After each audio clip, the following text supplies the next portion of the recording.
Ẹ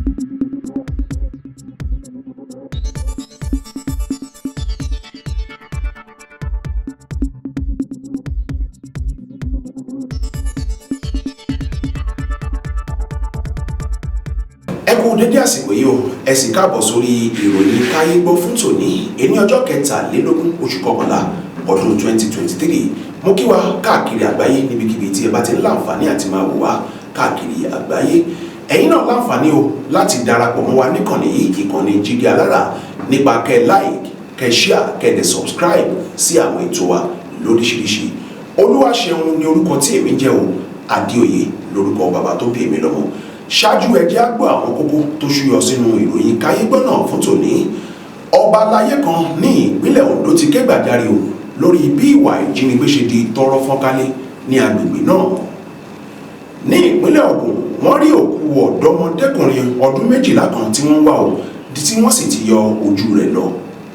Àwọn agbófinró fi ọwọ́ ṣìkún òfin mú arákùnrin odi kan ní ìpínlẹ̀ Èkìtì lórí ẹ̀sùn wípé ó gba ẹ̀mí àgbẹ̀ kan lẹ́yìn tí ó jí àgbàdo rẹ̀ tán.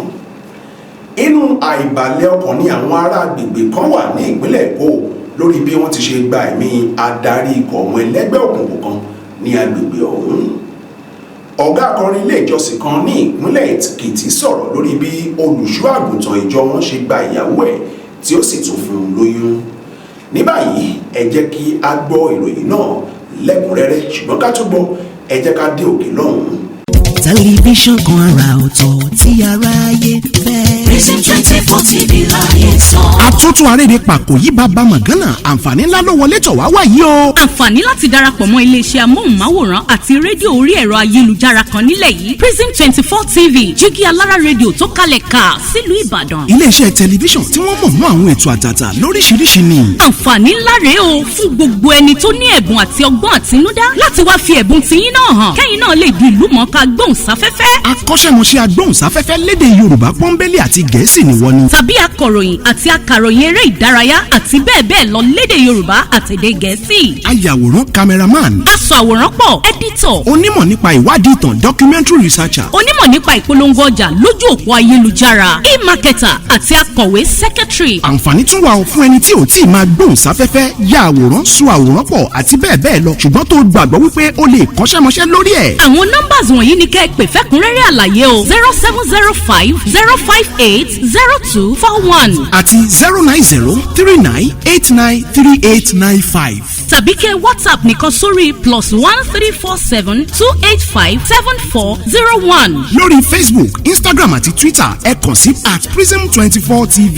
Wá lo ẹ̀bùn tiẹ̀ náà níbi táyé ó ti gbà ọ́ ní Prism 24 TV, Jígí Alára rédíò. A máa retí yín o. Prison 24 TV, Jígí Alára rédíò ní gbogbo àwọn tó dámọ̀ ń gbọ́. Prison 24 TV, Jígí Alára rédíò ní gbogbo àwọn tó dámọ̀ ń sọ. Tẹlifíṣàn kan àrà ọ̀tọ̀ tí aráyé ń fẹ́. Prison 24 TV láyé sọ. Ó ti akájọ tẹ̀ síbi táyé ti tẹ̀ sí ó yá. Prison 24 TV láyé sọ. Ẹ káàbọ̀ padà. Ọba aláyé kan ní ìpínlẹ̀ Ondo ni ó ti ké gbàjarè o lórí bí ìwà ìjínigbé ṣe di tọrọ fọ́nkálé ní agbègbè náà.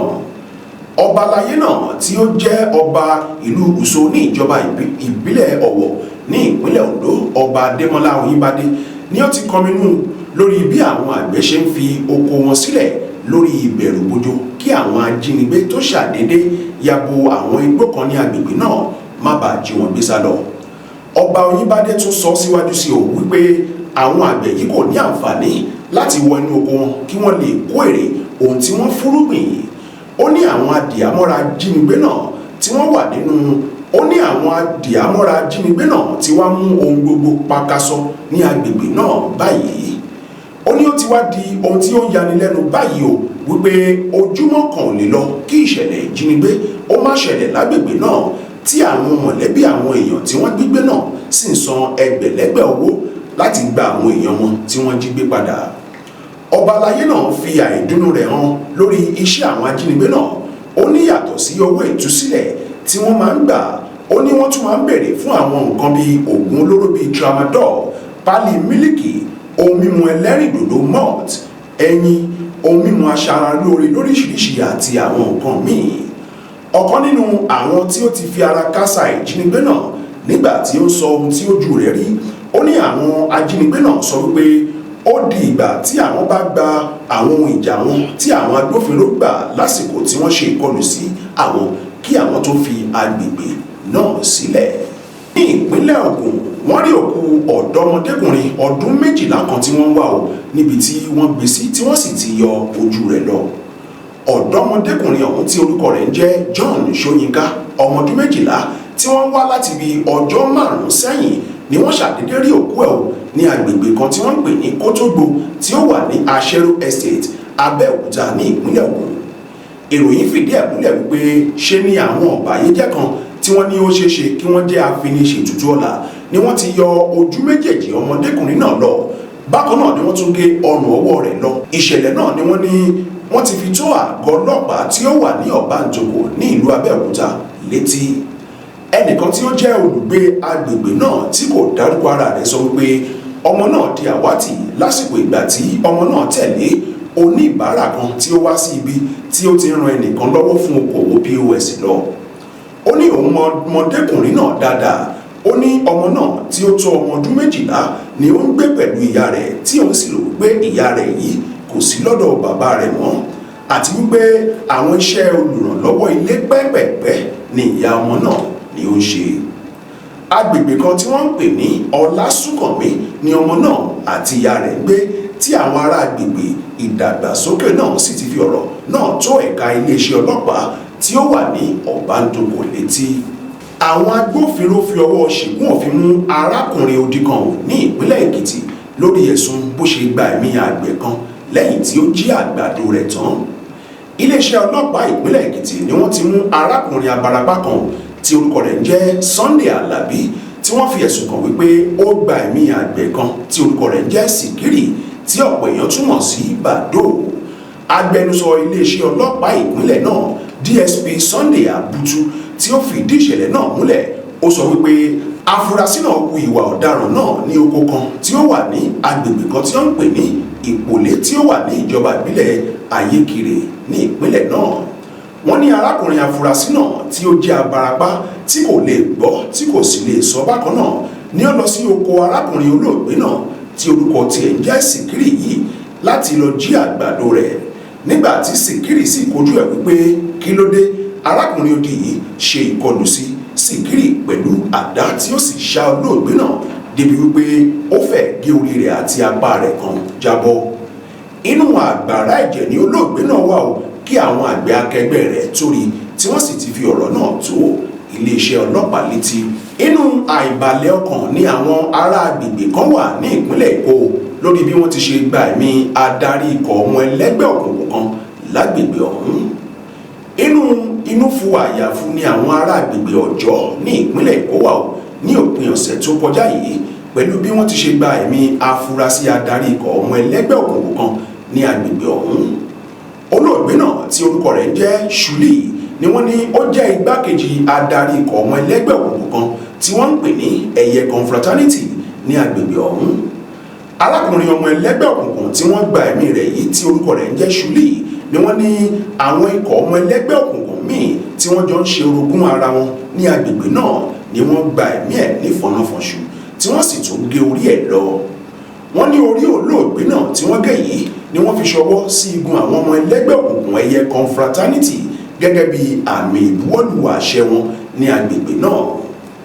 olùgbé agbègbè náà kan tí kò dárúkọ ara rẹ̀ sọ wípé olóògbé náà tí orúkọ rẹ̀ ń jẹ́ Ṣùlì yìí jẹ́ ẹni tí ó kángun sí adarí ẹgbẹ́ òkùnkùn náà ní agbègbè Ọ̀jọ́ tí ó sì tún ní iṣẹ́ ọwọ́ olóògbé náà burú jáì tí ó sì tún jẹ́ ẹnìkan tí kì í wẹ̀yìn wò tí ó bá ṣe ṣáká fún àwọn ọmọ ikọ̀ ẹlẹ́gbẹ́ òkùnkùn míì. ìbẹ̀rù gbogbo ti wá gbalẹ̀ ní agbègbè Ọ̀jọ́ náà báyìí o láti ìgbà tí wọ́n ti kéde ikú adarí ikọ̀ ọmọ ẹlẹ́gbẹ́ òkùnkùn Ẹ̀yẹ Confraternity náà. ọ̀gá akọrin ilé ìjọsìn kan ní ìpínlẹ̀ Èkìtì sọ̀rọ̀ lórí bí olùṣọ́ àgùntàn ìjọ wọn ṣe gba ìyàwó ẹ̀ tí ó sì tún fún un lóyún. arákùnrin ọ̀hún tí orúkọ rẹ̀ ń jẹ́ Dáre Ikúẹ̀nayọ̀ ni ó fi ẹ̀sùn kan olùṣọ́ àgùntàn ìjọ rẹ̀ pásítọ̀ Noah Abraham tí í ṣe olùdásílẹ̀ ìjọ Christ Commission Church Arárọ̀mí Ùgbèsì tí ó wà ní Òmù Òkè ní ìpínlẹ̀ Èkìtì. Ó fi ẹ̀sùn kan olùṣọ́ àgùntàn náà wípé ó gba ìyàwó òun wò tí ó sì fún un lóyún. Ọ̀gá akọrin náà tí orúkọ rẹ̀ jẹ́ Dáre Ikúẹ̀nayọ̀ lásìkò ìgbà tí ó ń bá àwọn oníròyìn sọ̀rọ̀ ó ní ṣe ni olùṣọ́ àgùntàn náà kéde nínú ilé ìjọsìn wípé òun ti gba arábìnrin náà lọ́wọ́ òun tí kò sì sí ẹnikẹ́ni tí ó lè ṣe nǹkan kan sí i. Ó ní ète ni pásítọ̀ náà lò láti fi gba ìyàwó òun yìí tí ó ti bí ọmọ mẹ́ta fún òun pẹ̀lú bí ó ṣe sọ fún un wípé ìyàwó òun ní ẹ̀bùn ìríran àti wípé kí òun gba ìyàwó òun láàyè láti wà pẹ̀lú òun. Ó ní ní Kàbà ní ìpínlẹ̀ Kogi ni òun ti darapọ̀ mọ́ ìjọ náà ṣùgbọ́n ní ọjọ́ kan ni pásítọ̀ náà pè òun tí ó sì wí fún òun wípé òun rí ẹ̀bùn ìran rírí lára ìyàwó òun àti wípé kí òun sì gba ìyàwó òun láàyè kí ó wá máa gbé pẹ̀lú òun fún oṣù kan péré láti ṣe iṣẹ́ fún Olúwa tí òun kò sì kọ̀ ní ìgbà náà. Ó ní lójijì ni òun kàn ṣàdédé ṣàkíyèsí wípé ìyàwó òun kò fẹ́ rí mí òun láàtọ̀ mọ́ nígbà tí òun sì fẹ́ faraya ni pásítọ̀ náà kéde nínú ilé ìjọsìn náà wípé òun ti gba ìyàwó náà tí kò sì sí ẹnikẹ́ni tí ó lè gbà padà lọ́wọ́ òun. Ó ní òun sa gbogbo ipá nígbà náà láti gba ìyàwó òun padà tí gbogbo rẹ̀ sì já sí pàbó títí tí ó fi fún ìyàwó òun lóyún tí ó sì mú un lọ́nú ilé rẹ̀ láti máa gbé ní ìpínlẹ̀ náà. Ẹ jẹ́ á gbọ́ àwọn kókó ìròyìn náà lẹ́ẹ̀kan sí i. Ọba aláyé kan ní ìpínlẹ̀ Ondo ti ké gbàjarè lórí bí ìwà ìjínigbé ṣe di tọ́rọ́ fọ́kálé ní agbègbè náà. Ní ìpínlẹ̀ Ògùn wọ́n rí òkú ọ̀dọ́mọdékùnrin ọmọ ọdún 12 kan tí wọ́n wà ó tí wọ́n sì ti yọ ojú rẹ̀ méjèèjì lọ. Àwọn agbófinró fi ọwọ́ ṣìkún òfin mú arákùnrin odi kan ní ìpínlẹ̀ Èkìtì lórí ẹ̀sùn wípé ó gba ẹ̀mí àgbẹ̀ kan lẹ́yìn tí ó jí àgbàdo rẹ̀ tán. Inú àìbalẹ̀ ọkàn ni àwọn ará agbègbè kan wà ní ìpínlẹ̀ Èkó lórí bí wọ́n ṣe gba ẹ̀mí adarí ikọ̀ ọmọ ẹlẹ́gbẹ́ òkùnkùn kan lágbègbè náà. Ọ̀gá akọrin ilé ìjọsìn kan ní ìpínlẹ̀ Èkìtì sọ̀rọ̀ lórí bí olùṣọ́ àgùntàn ìjọ wọn ṣe gba ìyàwó rẹ̀ tó sì fún un lóyún. Ẹ ṣé tí ẹ wà ńbẹ̀ tí ẹ gbọ́ wa o. Ẹ̀yin náà láǹfààní àti darapọ̀ mọ́ wa ní ìkànnì yìí kẹ́ comment kẹ́ like kẹ́ share kẹ́ dẹ̀ subscribe. Olúwaṣeun Adeoye lórúkọ tèmi ń jẹ́ o. Ẹ tún pàdé wa ní ìròyìn wo ẹ tún pàdé wa ní wòyí ọ̀la fún àkọ́tún ìròyìn Kayegbo náà ó dìgbà.